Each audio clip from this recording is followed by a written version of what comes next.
of Isaiah chapter 29. Woe to Ariel, which means fireplace on God's altar, Lion of God. Ariel, the city where David encamped. Celebrate the feast for a few more years, but then I will bring trouble to Ariel. There will be mourning and moaning, as she becomes truly an Ariel for me. I will encamp all around you, besiege you with towers, and mount siege works against you. Prostrate, you will speak from the ground, your words will be stifled by the dust. Your words will sound like a ghost in the ground, your words like squeaks in the dust. But your many foes will become like fine powder, the horde of tyrants like blowing chaff. And it will happen very suddenly.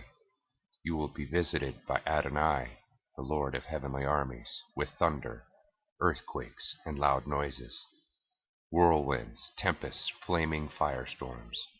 Then all the nations fighting Ariel, every one at war with her, the ramparts around her, the people that trouble her, will fade like a dream, like a vision in the night. It will be like a hungry man dreaming he's eating, but when he wakes, his stomach is empty. Or like a thirsty man dreaming he's drinking, but when he wakes up, he is dry and exhausted. It will be like this for the horde of all nations fighting against Mount Zion.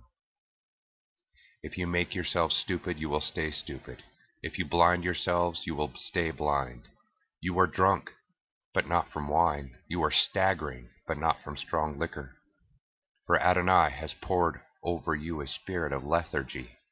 He has closed your eyes, that is, the prophets, and covered your heads, that is, the seers. For you this whole prophetic vision has become like the message in a sealed-up scroll. When one gives it to someone who can read and says, "Please read this," he answers, "I cannot because it's sealed." If the scroll is given to someone who can't read, with the request, "Please read this," he says, "I cannot read." Then Adonai said, "Because the people approach me with empty words, and the honor they bestow on me is mere lip service, while in fact they have distanced their hearts from me, and their fear of me is just a mitzvah of human origin. Therefore, I will have to keep shocking these people with astounding and amazing things, until the wisdom of their wise ones vanishes, and the discernment of their discerning ones is hidden away. Woe to those who bury down deep, to hide their plans from Adonai. They work in the dark and say to themselves, 'Nobody sees us, nobody knows us.' How you turn things upside down. Is the potter not better than the clay? Does something made say of its maker, 'He didn't make me'? Does the product say of its producer, 'He has no discernment'? In but a little while the Lavan will be turned into a fruitful field, and the fruitful field regarded as a forest. On that day the deaf will hear the words of a book. Out of gloom and darkness the eyes of the blind will see. The humble will again rejoice in Adonai, and the poor exult in the Holy One of Israel. For the tyrant is now nothing, the scoffer is finished, and all alert to do evil are cut off.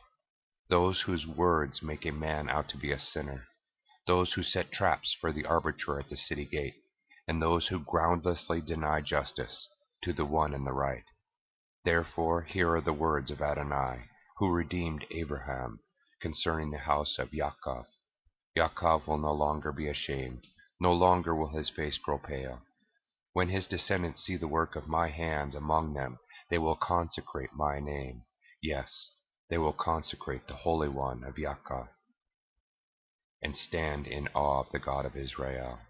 Those whose spirits stray will come to understand, and those who complain will learn their lesson.